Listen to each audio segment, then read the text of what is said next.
इस मौके पर वर्कशॉप के लिए हमारे बीच में प्रवीण शेखर मौजूद हैं। आप सब उन्हें बेहतर तरीके से जानते होंगे। वे बहुत ही बेहतरीन रंग निर्देशक हैं, बहुत बेहतरीन, बहुत सुंदर अभिनेता हैं। और आज जिस काम के लिए आए हुए हैं, जब हम लोग छोटे थे, बच्चे, मतलब बच्चे ऐसे कहेंगे कि जब थोड़ा सा साहित्य संस्कृति समझना शुरू कर रहे थे, तो उस समय अमर उजाला में ये नियमित तौर पर लिखा करते थे। और इनकी जो सांस्कृतिक रिपोर्टिंग, जो नाटक अगर कहीं पर कोई हुआ है, रिहर्सल हो रही है, इस तरह की तमाम चीजों के बारे में प्रवीण को पढ़ना बहुत कुछ जानने और समझाने वाला होता था। हम सब लोगों ने इनसे बहुत कुछ सीखा है, इनको पढ़ते हुए सीखा है। तो मैं बहुत ही आदर के साथ में प्रवीण शेखर को यहाँ पर बुला रहा हूँ कि आए और अपनी जगह लें। दोस्तों, बेसिकली देखिए, मैं एक थिएटर वाला हूँ। हाँ, तो जो हमारी आपसे बातचीत होगी वो टू वे होगी। एक तरफा मैं भाषण नहीं करूंगा कि आप सुने, आपसे बातचीत करूंगा, और आखिर के कुछ मिनट में आपके पास जो सवाल हो और उनका जो उत्तर मेरे पास होगा वो मैं आपसे शेयर करूंगा।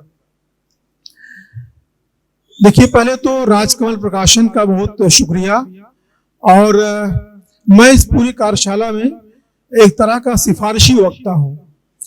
मैं अमितेश जी की वजह से और आमोद जी, मनोज भाई की मेहरबानियों से आपके बीच में कुछ बात कहने के लिए आया हूँ। देखिए, सांस्कृतिक पत्रकारिता या सांस्कृतिक लेखन, कल्चरल रिपोर्टिंग कुछ अलग लगा होगा आयोजकों को, इसीलिए इस कार्यशाला का एक विषय रखा है। अगर न लगा होता तो यहाँ पे क्राइम रिपोर्टिंग की भी कार्यशाला हो सकती थी, पॉलिटिकल रिपोर्टिंग की भी कार्यशाला हो सकती थी, इकोनॉमिक्स की खबरों को लिखने की कार्यशाला हो सकती थी। आखिर क्या सोचा होगा इन्होंने कि ये कार्यशाला रखी गई कि सांस्कृतिक गतिविधियों की।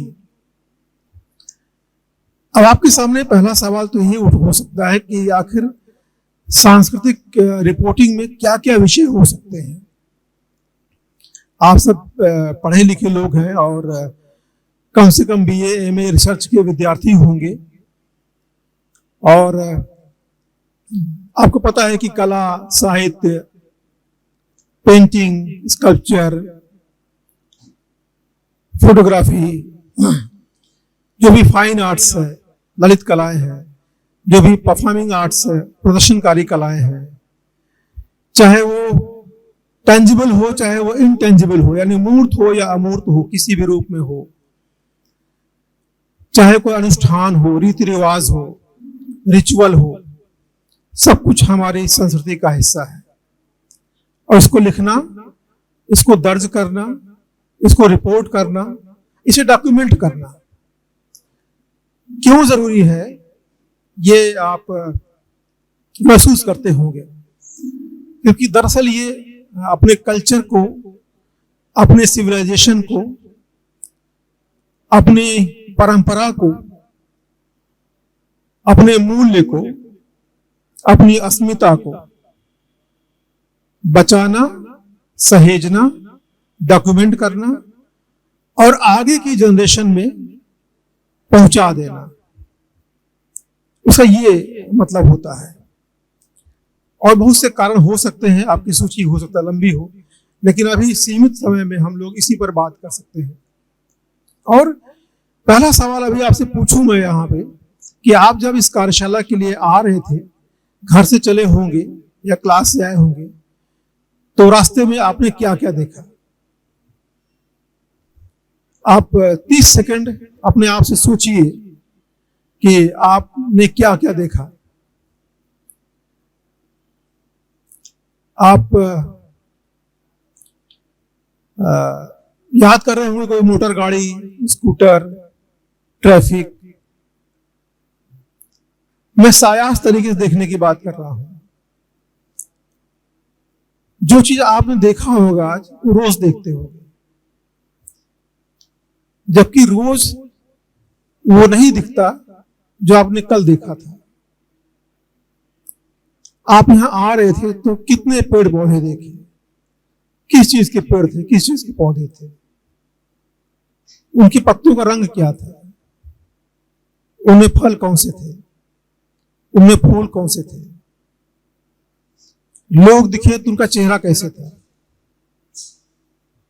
ये आपने वैसे देखा होगा जैसे ट्रेन पे आप स्टेशन पे खड़े होते हैं, ट्रेन आपके सामने से गुजर जाती है, लेकिन जब आप ट्रेन को ध्यान से देखते हैं तो ट्रेन के डिब्बे, उसका पेंट्री कार, हर क्लास के अलग अलग कोच, टीटी, सब कुछ दिखता है। अगर ट्रेन धीमी हुई तो उसके मुसाफिर भी दिखते हैं।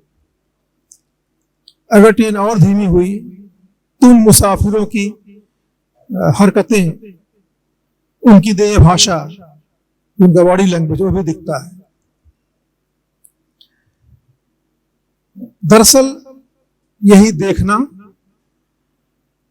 और महसूसना, अनुभव करना और उसका लॉजिकल इमोशनल डॉक्यूमेंटेशन ही अपनी संवेदनाओं को डॉक्यूमेंट करना है, अपनी सेंसिबिलिटीज को बचाना है, अपनी अस्मिता को, अपने ट्रेडिशन को, अपने रिचुअल को। क्योंकि जो हमारी देह भाषा और मन में जो विचार आते हैं, जो हमने सीखा है पीढ़ियों से, उनको लिखने की बात अपनी संस्कृति संबंधी बातों को लिखने की होती है। दूसरी बात मैं आपसे कहूं, इसको फिर से सोचिएगा, रोज सोचिएगा कि हमने आज दिन में क्या देखा है, हमने सुबह से लेकर अपने सफर में क्या क्या ऑब्जर्व किया है। जो ऑब्जर्वेशन है उसका एक्सप्रेशन हम कितना कर पा रहे हैं। अभी मैं आपसे कहूं कि आपने जो रास्ते में देखा होगा उसमें लिखिए, तो आप झूठ की 4 लाइन लिखेंगे या झूठ की 14 लाइन आप क्रिएट करके लिखेंगे, मैन्युफैक्चर्ड लाइन लिखेंगे, उसमें रियल इंफॉर्मेशन कितनी होगी आप अपने आप खुद को जवाब दीजिए। दूसरी बात मैं कहूं आपसे कि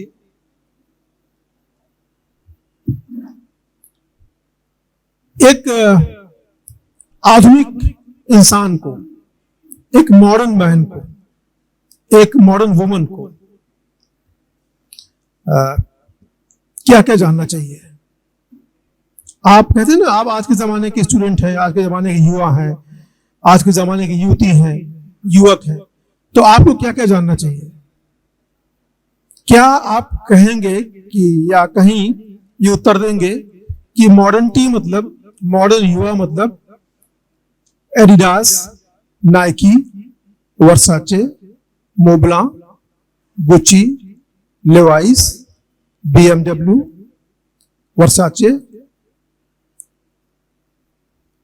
पोर्श, ऑडी, इन सब ब्रांड्स को जानना, इन सब ब्रांड्स को कैरी करना, अपने पोशाक में, अपने रहन सहन में इन सब ब्रांड्स को अपनाना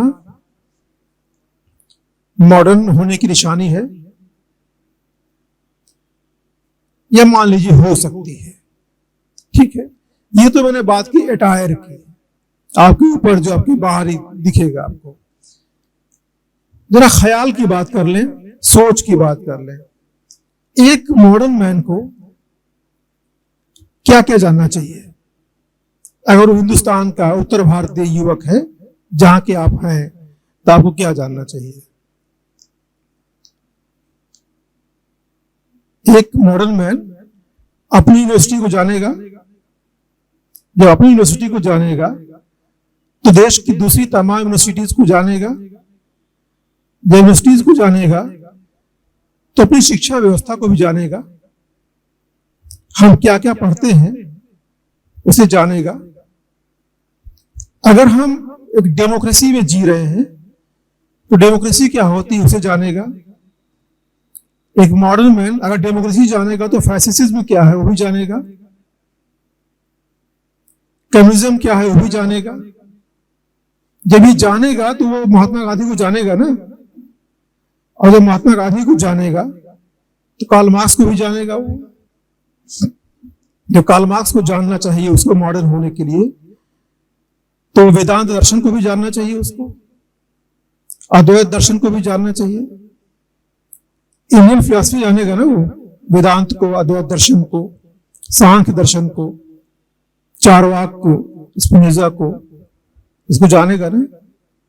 जब ये सब जानेगा तो उसे डेकार्ट, कांट, हेगल, इन सब कुछ जानेगा ना वो, एक मॉडर्न मैन। जब ये जानना जरूरी है तो उसे अपने साहित्य को भी जानना चाहिए। अगर वो प्रेमचंद को जानेगा तो निर्मल वर्मा को भी जानेगा, आगे को भी जानेगा। अगर उसे जानना चाहिए तो हिंदी तक के महदूद रहे वो, टैगोर को भी जानेगा, कुछ मराठी साहित्य को भी जानेगा, कन्नड़ को भी जानेगा, असमिया को भी, बांग्ला को भी। अगर आप भारतीय शास्त्रीय संगीत को जानना चाहिए कि मॉडर्न मैन को ना, तो भारतीय लोक संगीत को भी जानना चाहिए, और हर भाषाओं के, हर बोलियों के लोक संगीत को जानना चाहिए। अगर भारतीय संगीत जानना चाहिए तो उसे वेस्टर्न म्यूजिक क्यों नहीं जानना चाहिए? अगर उसे वेस्टर्न म्यूजिक जानना चाहिए तो अगर वो बैजू बावरा, तानसेन को जानता है तो बेथोवन को भी जानेगा, बाख को भी जानेगा, बीटल्स को भी जानेगा। जब कबीर को जानेगा तो गालिब को भी जानने की इच्छा होनी चाहिए, मीर को भी जानेगा तो मीरा को भी जानेगा, सूर को भी। एक मॉडर्न मैन को क्या क्या जानना चाहिए? आप जब नोट करने बैठेंगे, अपना नोट्स लेने बैठेंगे, तो ये सूची आपकी लगभग कई पेज में जाके जाएगी। चाहे वो दर्शन की बात हो, म्यूजिक की बात हो। अगर वो इंडियन सिनेमा को जानेगा तो यूरोपियन सिनेमा को जानेगा, वेस्टर्न क्लासिक को जानेगा, ठीक है, अपनी बोली, भाषा, परंपरा, रिवाज, धर्म, दर्शन, ठीक है, सबको जानेगा। जिसे आप कभी कभी आपस में मजाक में एक बात कहते हैं ना कि jack of all trades but master of none, ठीक है। इसको थोड़ा रिफाइन तरीके से कह लीजिए कि know something about everything and everything about something. Know something, KNOW, know something about everything. कुछ के बारे में सब कुछ जानिए और सब कुछ के बारे में कुछ कुछ जानिए। जिसे लकली हम लोग के बीच में अमितेश जी है, ब्रजेश जी है, ये अपने विषय को जानते हैं, जो पढ़ाते हैं, इनकी एक्सपर्टीज है, उसके बारे में सब कुछ जानते हैं। लेकिन उसके अलावा उस पर नाटक पे, सिनेमा पे बात कर लीजिए तो वो सब भी जानते होंगे। तो मॉडर्न मैन ये सब कुछ जानेगा, वो इस सूत्र को मानेगा कि know something about everything and everything about something.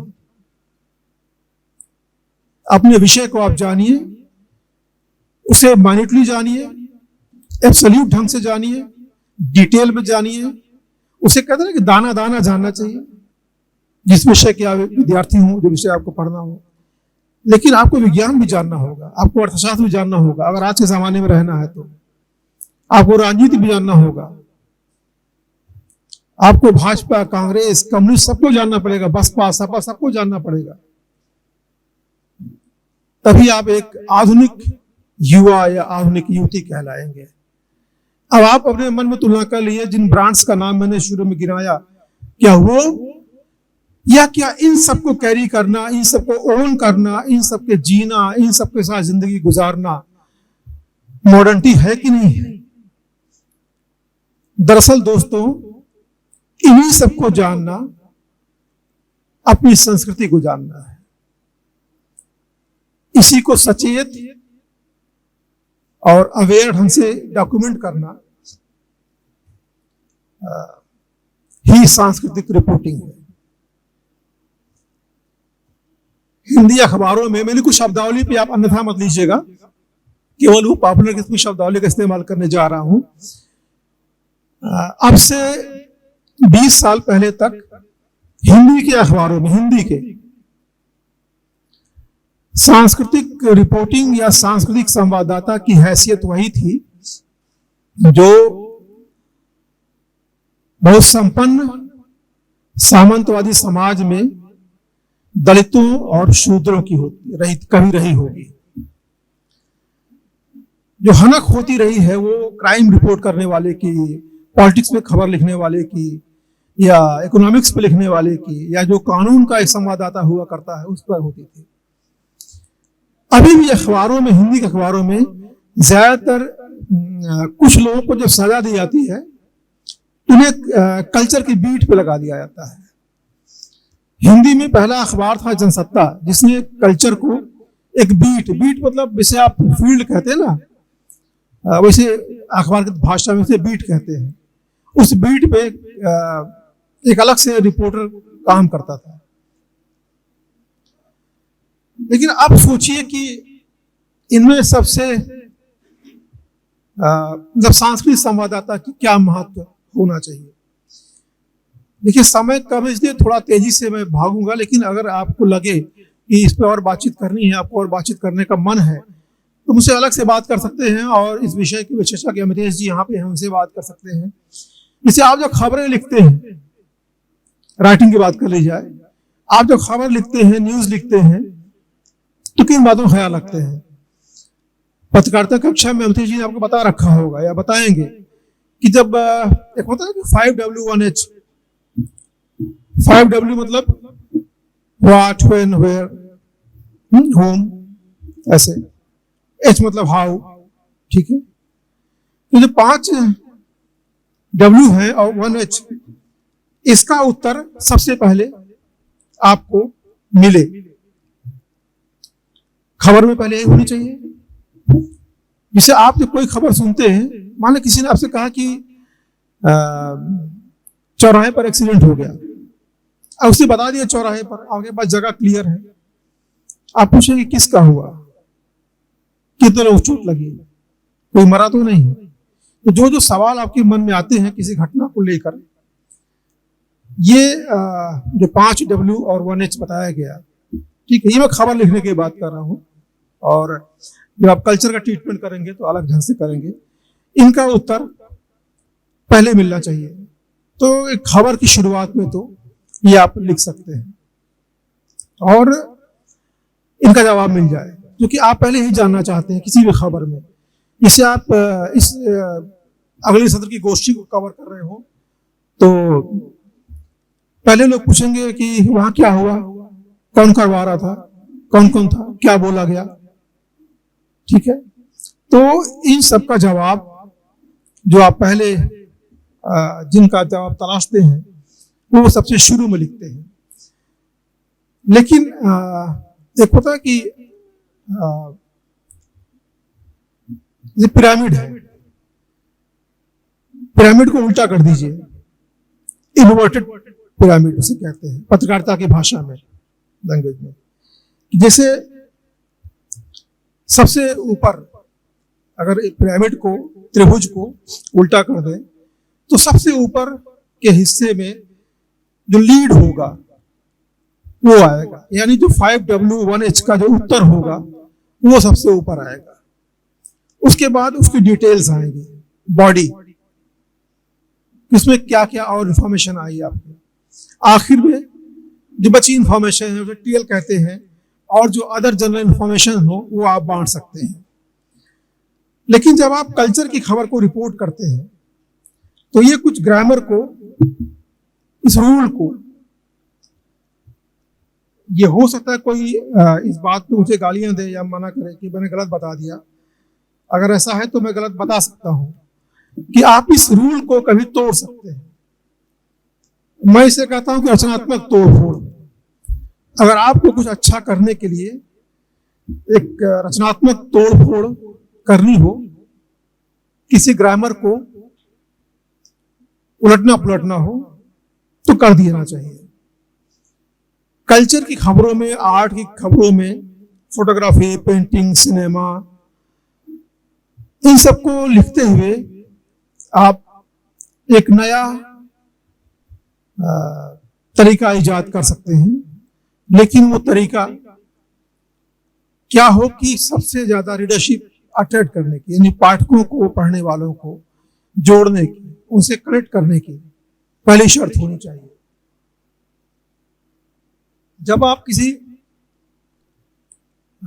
Culture को या कल्चरल प्रोग्राम को आप लिखने के लिए जाएं तो दो चार बातें हैं, उन्हें चाहे तो आप नोट कर लें, चाहे तो याद कर लें कि जो बातें जरूरी है। जैसे रिसर्च थॉरोली, गहराई के साथ आप रिसर्च करें। पहली बात उसमें यह होता है कि आप कोई प्रोग्राम है, कोई जगह है, कोई बारे उसका हिस्ट्री, उसका ट्रेडिशन पता हो, उसकी हिस्ट्री पता हो, और उसमें जो कस्टम्स अगर उससे इन्वॉल्व है तो वो पता होना चाहिए। दूसरा है कि आपका जो व्यू पॉइंट है वो क्या है, उसे आपको तरजीह देना है। ठीक है, बाकी इनपुट्स आप लेते रहिए। आपका व्यू पॉइंट क्या है, आपका अपना ऑब्जर्वेशन क्या है, और आपका अपना ओपिनियन क्या है, उसको तवज्जो देनी है। तीसरा यह है कि बी रिस्पेक्टफुल, कि एक सम्मान का भाव, एक इज्जत का भाव, एक पूरे जगह का, पूरे कार्यक्रम का, या किसी जगह हो, कार्यक्रम हो, कुछ भी हो, उसकी जो सेंसिटिविटी है उसका रिस्पेक्ट करना है। उसे मजाक में या नहीं लेना है। जो स्टीरियोटाइप्स चीजें हैं उसको अवॉइड करना है। और जो एक बात करते हैं सामान्यीकरण, जो जनरलाइजेशन है, उससे बचना है। तभी आप इन सबसे बच के आप किसी इवेंट, किसी प्रोग्राम से आप अपना रिस्पेक्ट जाहिर कर सकते हैं। तीसरा ये इसके बाद का है, चौथा शायद जो भी होगा, कि जो आप इंटरव्यू करते हैं वो जानकार लोगों से बात कीजिए। किसी प्रोग्राम में किसी से आप इनपुट ले रहे हैं तो किसी स्कॉलर से, रिसर्चर से, टीचर से, या इन विषयों का, अगर ये कोई टीचर है, इसके आगे डॉक्टर प्रोफेसर नहीं लगा हुआ, रिसर्चर नहीं है, तो जो विषय का जानकार हो, कि आप बाहरी आदमी हैं, जब बाहरी आदमी आपको ट्रीट करेगा तो आपसे इंफॉर्मेशन शेयर करने में बचेगा। वो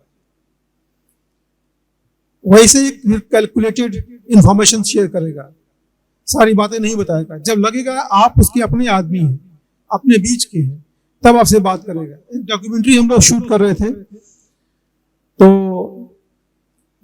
शहर से मोटर हायर करके महंगी सी गाड़ी, एयर कंडीशन गाड़ी में जाया करते थे।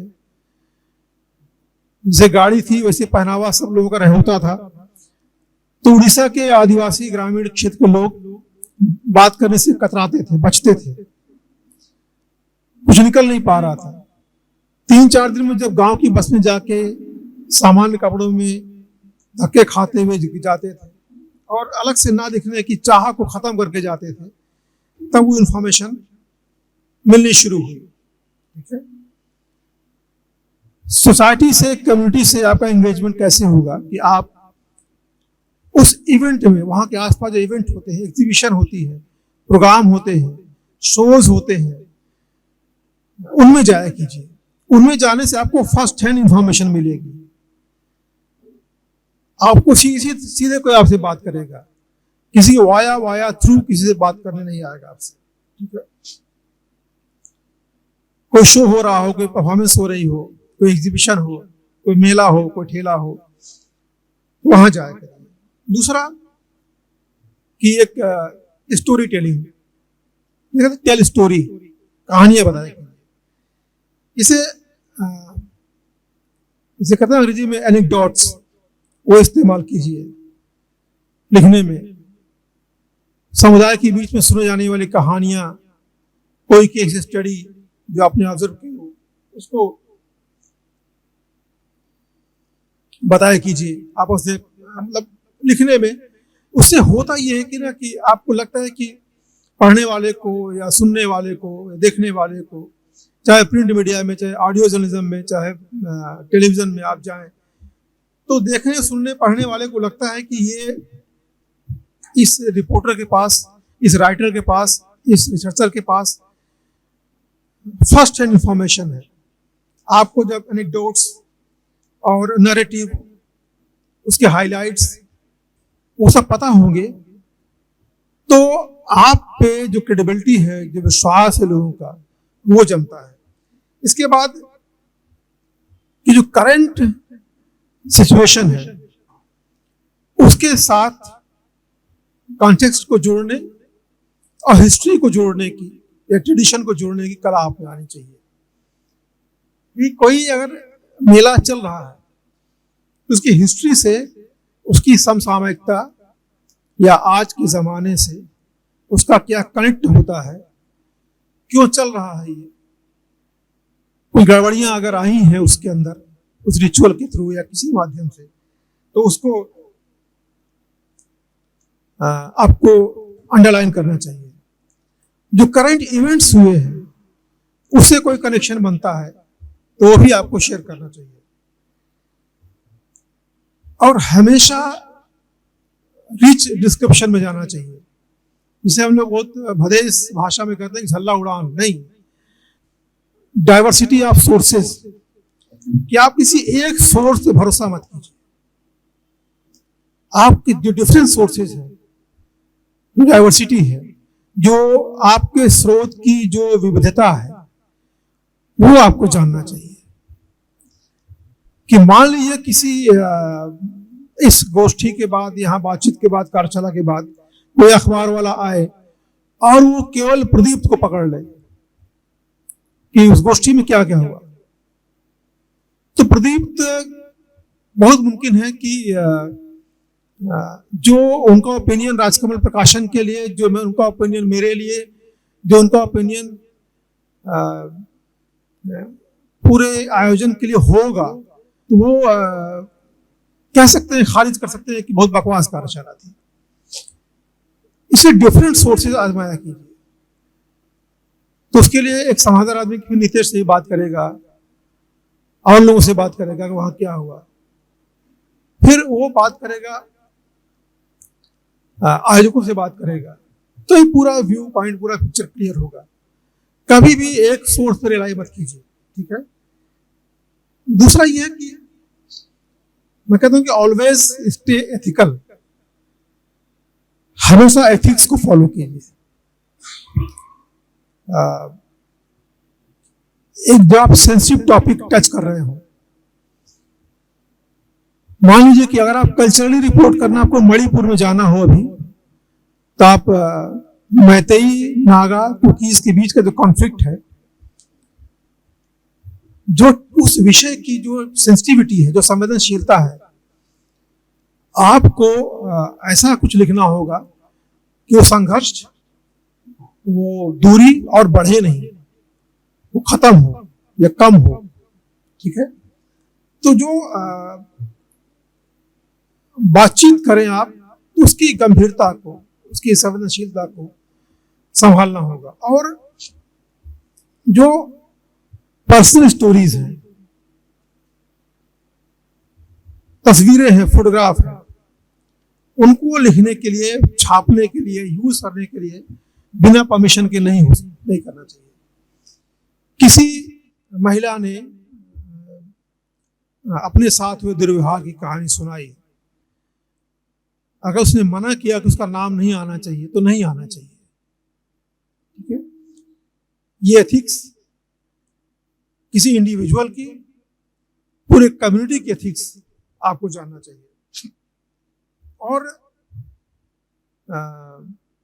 हमेशा देखा था कि स्टे क्यूरियस, हमेशा जिज्ञासु रहिए, जानने की इच्छा रखिए। बहुत ये चमत्कारिक मंत्र ही है, अगर जानने की इच्छा रखते हैं ना, बहुत कुछ जान जाते हैं। जहां आप ये मान लें कि हम जान गए हैं, तो दरवाजे आपके बंद होने शुरू हो जाते हैं। हिंदी के पत्रकारों की दिक्कत ये है, उन्हें ये बहुत बड़ी गलतफहमी होती है। उनमें मैं भी रहा हूं, मतलब हिंदी के पत्रकारों में एक बीमारी उन्हें होती है, मेगालोमेनिया होती है। मेगालोमेनिया बीमारी, मेनिया होता है, इसमें अपने आप को जवाहरलाल नेहरू समझने लगता है, अपने आप को नेपोलियन बोनापार्ट समझने लगता है कभी कभी। तो हिंदी का पत्रकार क्या करता है कि अपने आप को बहुत जानकार समझता है, वो हर विषय का अपने आप को जानकार मानता है। वो किसी साइंटिस्ट से बात करेगा तो ऐसे आगे बढ़ के बात करेगा। आप कभी देखिए किसी इंटरव्यू में, कहीं भी किसी विषय में, टेलीविजन में देखिए या अखबार में देखिए, इतना आगे बढ़ के बात करेगा जैसे मेडिकल साइंस उससे अधिक जानता हो। इवन जब वो इसरो के साइंटिस्ट से बात करेगा तो ऐसा बिहेव करेगा जैसे रॉकेट साइंस बहुत जानता है वो। या कभी भी आप सिनेमा वाले से बात कीजिए। नसरुद्दीन शाह ने अपनी एक इंटरव्यू में कहा था कि उनका संकेत सारे पत्रकारों, अंग्रेजी वालों में ये बीमारी थोड़ी ज्यादा भी हो सकती है। उनका संकट यही था कि अगर आप ये अपना औरा हटा के जाएंगे, लबादा रख के जाएंगे कि आप जानते भी हों तो भी ना जानने का अभिनय करें, तो आपको बहुत सारी इंफॉर्मेशन कोई भी ज्ञानी आदमी, कोई बड़ा आर्टिस्ट सहज रूप में दे देता है। मैं बीच बीच में, क्योंकि जो फर्स्ट इंफॉर्मेशन मेरे पास अपनी है तो मैं अपनी शेयर कर सकता हूँ कि जब मैंने बहुत से लोगों के इंटरव्यूज किए, जिनको भी आप स्टालवर्ट या मानते हैं, कोई सबसे बातचीत, रिकॉर्डेड बातचीत मेरे पास है। अब सोचिए कि बिरजू महाराज, बिस्मिल्लाह खां, उस्ताद अमजद अली खां, पंडित शिव कुमार शर्मा, हरिभाई चौरसिया, जाकिर हुसैन, इनके सामने मेरा संगीत ज्ञान कितना होगा। अगर मान लीजिए मेरा ज्ञान बहुत भी होता, जो कि नहीं है, तो भी इनके सामने कुछ भी नहीं था। तो शराफत यह है कि आप पूरी विनम्रता से आप जितना जानते हो उतने के साथ पेश आइए। फिर देखिए कि ये लोग, उनमें भी इंसानी कमियां होंगी, लेकिन अपने फन को लेके, अपने मीडियम को लेके, अपने डिसिप्लिन को लेके, ये लोग एक तरह से ऋषि मुनि महात्मा होते हैं। तो आपको सब कुछ बता डालते हैं वो। फिर एक तरह से आपका वो एक आर्ट एप्रिसिएशन हो जाता है। इसे जो आपको मैंने 12 पॉइंट्स बताए, 12 या 11 हो गए, इनको ध्यान रखने के साथ जहां भी मौका मिले, जैसे आपको कह सकते हैं कि आप, मुझे संगीत नहीं समझ में आता, क्लासिकल म्यूजिक खास तौर से, मैं कैसे रिपोर्ट करूं?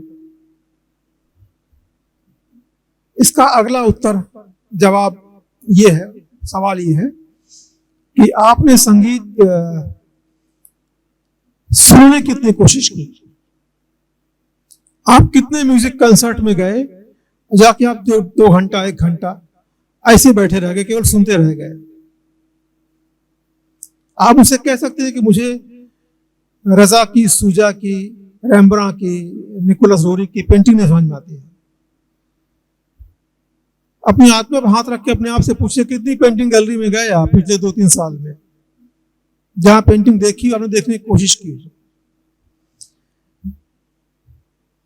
एक म्यूजिक कंसर्ट में आप लिख के जाए तो ले ले, मैं स्टाम्प पेपर में लिख सकता हूं।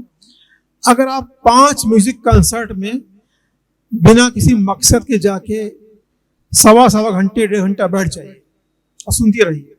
मत जाइए कौन सा राग है, कब का राग है, कितने समय का राग है, कौन सा थाट है, बोल क्या है, कुछ नहीं है। 1 हफ्ते बाद, 7 कंसर्ट के बाद आपको संगीत कम से कम इतना तो समझ में आने लगेगा अच्छा है कि बुरा है, सुर में है कि बेसुरा है, ये आपको समझ में आने लगेगा। और जो किताबें मिलती हैं, बहुत बेसिक कुछ चीजें हैं। संयोग से एक किताब मेरे हाथ लगी, लेखक ने मुझे स्वयं भेंट की। आप उसको पढ़ने के बाद आप फिर म्यूजिक कंसर्ट में जाइए, आपको म्यूजिक समझ आने लगेगा। आप जहां पे बैठे हैं वो किताब यही का प्रकाशन है। केशव चंद्र वर्मा का नाम सुना होगा आपने, उनकी लिखी किताब है संगीत, कोशिश संगीत समझने की। अभी आप लोग जाइएगा तो मनोज जी से पूछते हो जाइएगा कि किताब इनके यहाँ है कि नहीं, तो खरीदने भी जाइएगा। लोग भारतीय प्रकाशन किताब है ये। ऐसे ही कभी मौका लगे आपको तो फिल्म इंस्टीट्यूट चले आइए।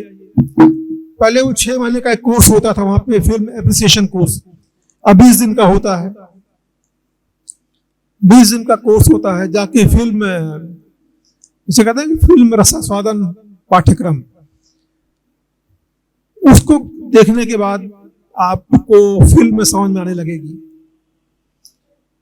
जेब खर्च बचा लिए हो तो एक किताब खरीद लीजिएगा, how to read a film, how to see नहीं, how to read a film, James Monaco की। आप उसे पढ़िए, देखिए, आप उसे पढ़ने के बाद आपको सिनेमा ज्यादा अच्छा लगने लगेगा। तब आप सिनेमा में सिर्फ कहानी, हीरो हीरोइन नहीं देखेंगे, आप उसका एक एक शॉट देखना शुरू करेंगे, शॉट को एनालाइज करना शुरू करेंगे, फिर साउंड रिकॉर्ड कैसे हुआ होगा भी आप देखना शुरू कर देंगे। जेम्स मोनाको की ये किताब है, how to read a film, ठीक है। इलाहाबाद म्यूजियम में आर्ट एप्रिसिएशन कोर्स चलता है गर्मी की छुट्टियों में, ये आप अटेंड कर लें अगर वैसी फैकल्टी हो, जैसा पहली बार जब शुरू हुआ था तब हो। वो आप देखने के बाद आपकी एंशिएंट हिस्ट्री के आर्टिफैक्ट्स में और मेडिवल हिस्ट्री के आर्टिफैक्ट्स में आपकी रुचि जागेगी। जैसे आपको म्यूजियम की मूर्तियां, आप जाते ही यूनिटाइल चले जाते हैं, आप वो पाठ्यक्रम करने के बाद जब म्यूजियम में जाएंगे तो जिस गैलरी से आप आधे घंटे में निकल भागते थे, आप 2.5 घंटे बाद निकलेंगे, आप एक एक मूर्तियों को देखना शुरू करेंगे।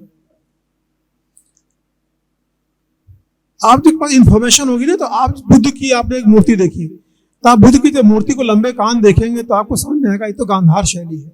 अच्छा, गांधार शैली में ये खूबी होती है, जब उनके करली हेयर देखेंगे, घुंघराले बाल देखेंगे बुद्ध के, तब आप रेड कर पाएंगे इस पे ग्रीक इफेक्ट कैसे है या घुंघराले बाल कैसे हैं।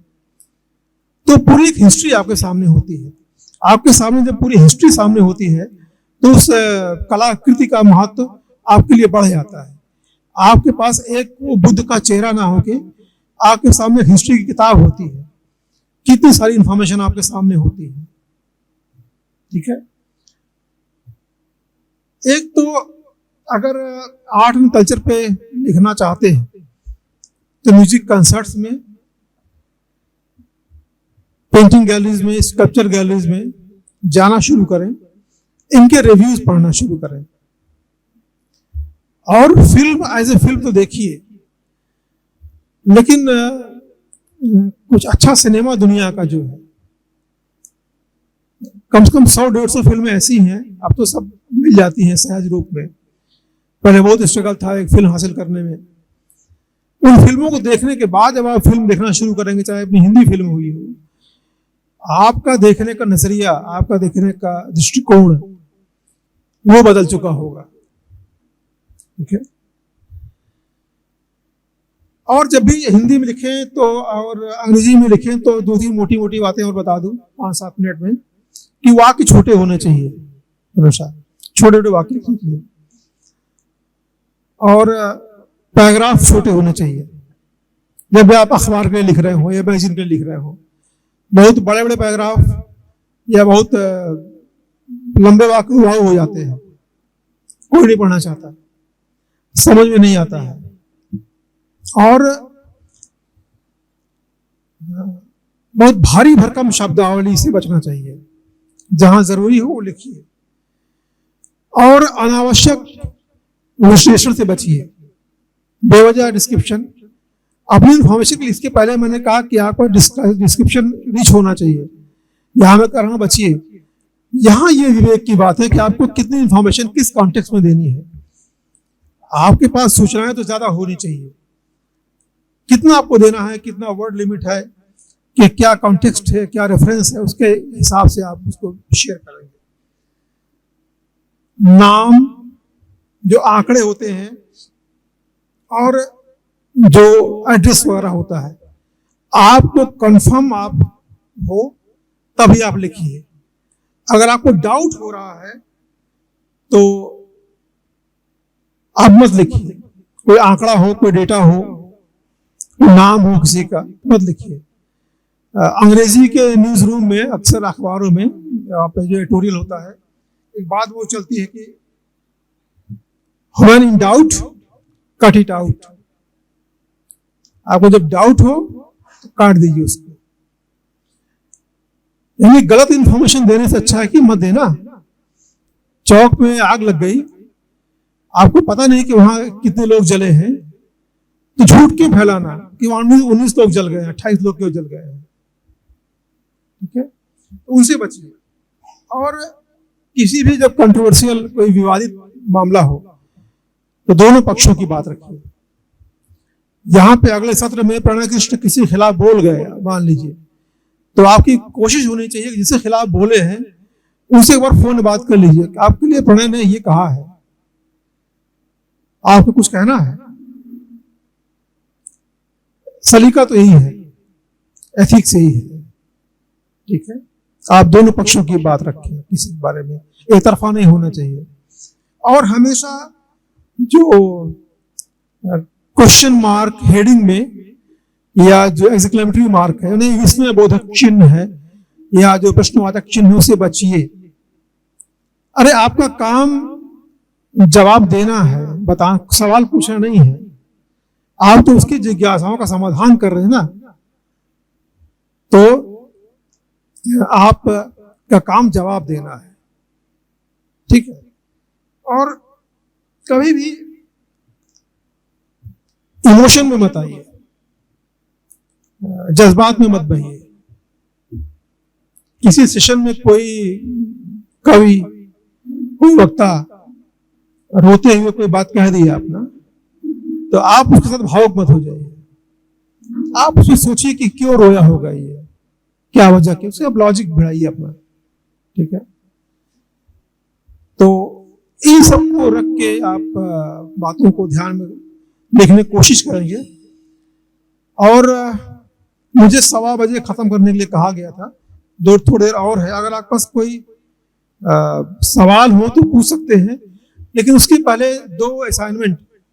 एक ये कि आप आज का जो सेशन है ये कल सुबह का, ये नहीं, जो भी जिसमें आप लोग हैं इसमें नहीं, इसके बाद जो होगा वो यानी उद्घाटन सत्र होगा, और उद्घाटन सत्र बाद में हो रहा है, तो उसका और उसके बाद कल के 2 सेशन को आप रिपोर्ट करेंगे। आप लिख के जो भी आपके शब्द सीमा हो, जो भी आप चाहें, जितना बड़ा छोटा चाहें, आप लिख के प्रकाशन को, मनोज जी को जमा कर देंगे। उसी में से आपको पुरस्कार दिए जाने हैं, आज के दूसरे सेशन का और कल के 2 सेशन का। ठीक है, आप किसी भी एक सेशन का कर सकते हैं, तीनों कर सकते हैं। और देखिए जो स्टोरी होती है ना कि क्या क्या सेशन में हुआ, उसके अलावा एक होती है ऑफ-बीट स्टोरी, कि जो मेन स्टोरी है वो तो ठीक है, यहाँ क्या हुआ क्या नहीं हुआ। अब पूरे ऑफ-बीट क्या है कि माहौल पे हो सकता है, यहाँ के एक जो पार्टिसिपेंट्स हैं उनका नजरिया हो सकता है, एक जो एक्सपर्ट्स आए हैं उनका नजरिया हो सकता है। ठीक है, और यानी जो मेन स्टोरी से हट के माहौल पे खबर हो सकती है, पूरे माहौल पे एक खबर बन सकती है कि यहां का माहौल कैसा था। आप चाहें तो अपनी एक स्टोरी भेजिए या 2 स्टोरी, जो भी आपको मन में आए वो शेयर कर सकते हैं। दूसरा एक किताब है, आज के दौर में अखबार नवीसी प्रभात जी हैं। प्रभात जी इस देश के बड़े फोटोग्राफर हैं और अमर उजाला की कई एडिशन में, इलाहाबाद में, बरेली में और गाजियाबाद में, दैनिक भास्कर चंडीगढ़ में कई जगह के संपादक रहे हैं। बेसिकली वो फोटोग्राफर हैं। उनकी एक किताब है, उसमें कई रिपोर्ट्स छपी हैं। उन रिपोर्ट्स पे कुछ बड़े पत्रकारों की टिप्पणी छपी है कि ये रिपोर्ट क्यों स्पेशल है। तो आप पढ़िएगा और अपनी राय बनाइएगा। ठीक है, कि आप इस रिपोर्ट के बारे में बिना टिप्पणी पढ़े आप सोचिएगा ये रिपोर्ट बाकी रिपोर्ट से अलग क्यों बनाई थी, इससे अलग क्यों है ये, या इन्हीं रिपोर्ट्स को किसी किताब में क्यों शामिल किया गया है। ठीक है, फिर अपने कंफर्मेशन के लिए उनको पढ़िएगा।